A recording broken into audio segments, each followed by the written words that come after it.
Hi friends, welcome to our channel Mindful Convo. Please don't forget to subscribe the channel. So for today we will be discussing about fundamental ethical principles. It is a part of SPL exam. So in this there are 5 categories: integrity, objectivity, professional competence and due care, confidentiality and professional behavior. So, being professionally ethical is really a very mandatory requirement being a professional. So, whenever you are working, so you should be very much conscious about these principles. Now we'll start with integrity. So integrity is the practice of being honest. It is regarded as the truthfulness or accuracy of one's actions. So members are also required not to associate with any form of communication or report where the information is considered to be materially false or contain misleading statements. So sometimes managers get involved or members get involved in the work which they are doing in a false manner. They try to omit something from the financial statements, so they become misleading. So you should never be involved in giving any misleading statements or working in a careless manner. So incomplete report or communication becomes misleading by the omission, so which will violate the integrity principle. Then other one is objectivity. So it means an individual should not be biased or influenced by personal terms.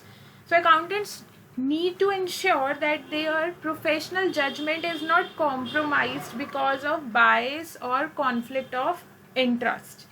So they should behave like a professional. They should not be behaving in a biased way by involving their personal relations with anybody.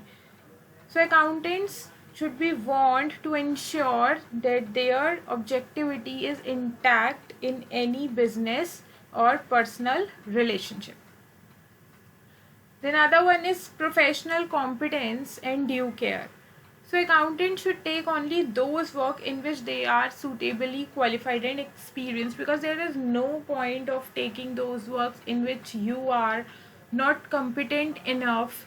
So if you are not competent enough, you won't be that much updated and you will do that work in a wrong way. So that will raise questions on your professional competency. So there are two main considerations under this principle: that accountants are required to have the necessary professional knowledge and skill to carry out work for clients, and accountants must follow applicable technical and professional standards when providing professional services. So they should know each and every update, every amendment which is going in IFRS or anything on which they are working.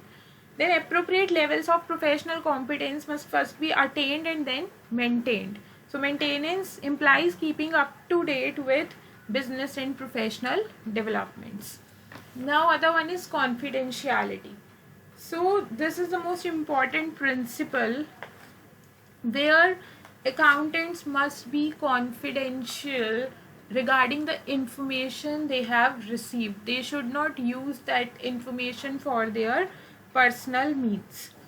So but there are some exceptions where they can disclose the information to the third party when it is permitted by law or it is required by law. In those cases they can breach the confidentiality, but in a limited way, that it is not harming anyone. So other one is professional behavior. So accountants must comply with all relevant laws and regulations. Accountant is required to treat all people contacted in a professional capacity with courtesy and consideration. Your behavior should be professional.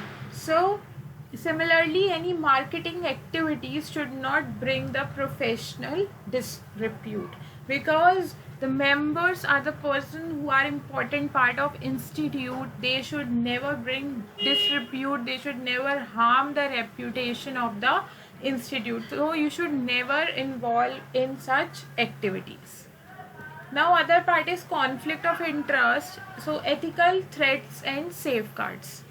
So the potential threats which may lead to conflict of interest and lack of independence are self-interest, self-review, advocacy, familiarity and intimidation. So firstly, what is conflict of interest?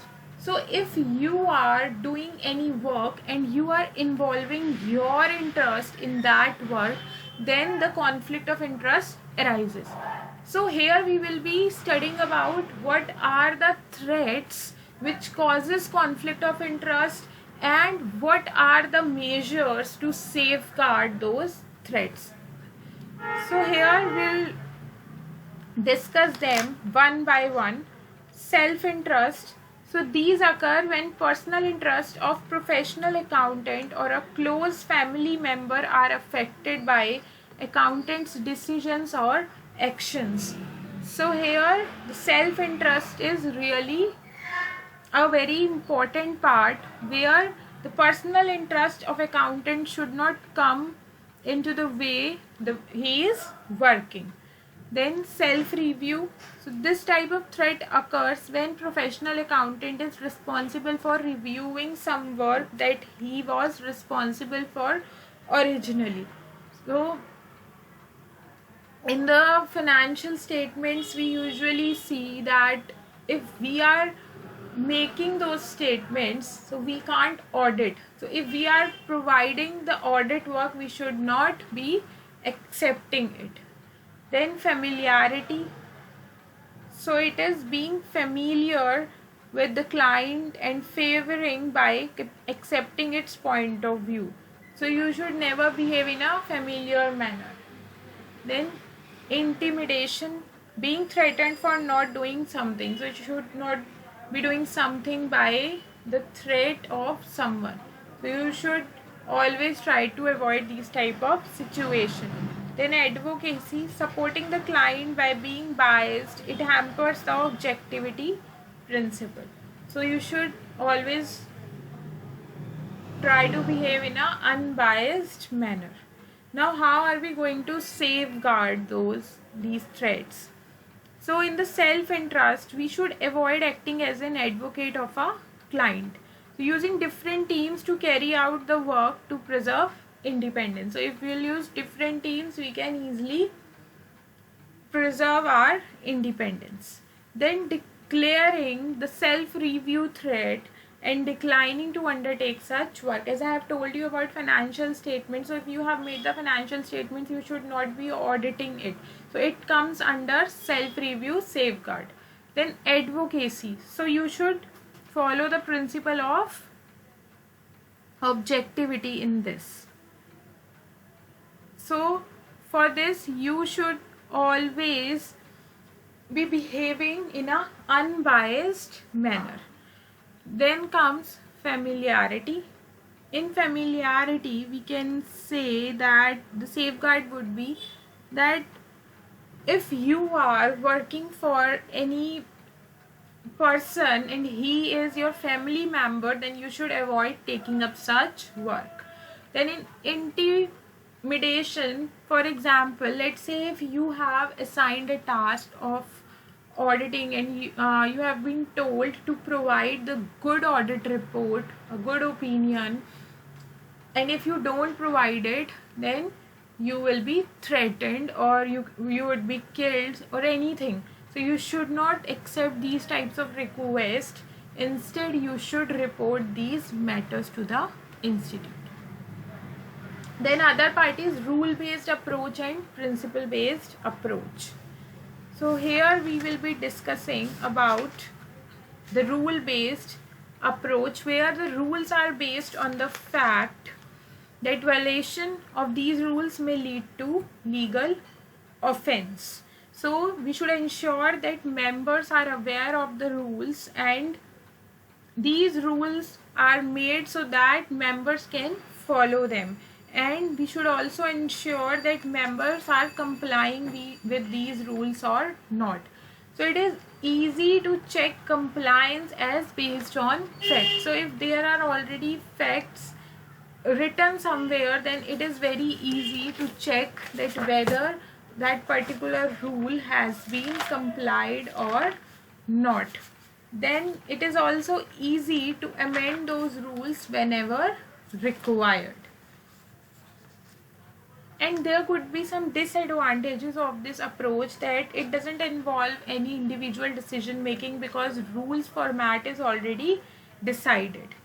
And other one could be that in some situations where some circumstances are required to be molded in such a way that it could fit those rules, so every time it is not possible.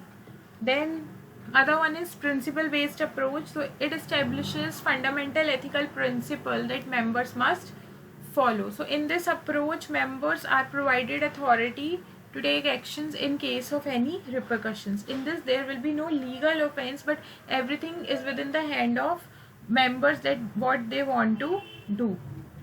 So it recognizes that every threat cannot simply be listed. So this was all about the rule based and principle based approach. So I have given you a very crisp and very exam oriented understanding in this video of all the topics. So these topics are enough to just go to the exam and try to use these words in your answer and try to apply in the exams. And in case if you still feel like you have any doubts, you can ping me in the comment box. So till then, thank you, goodbye.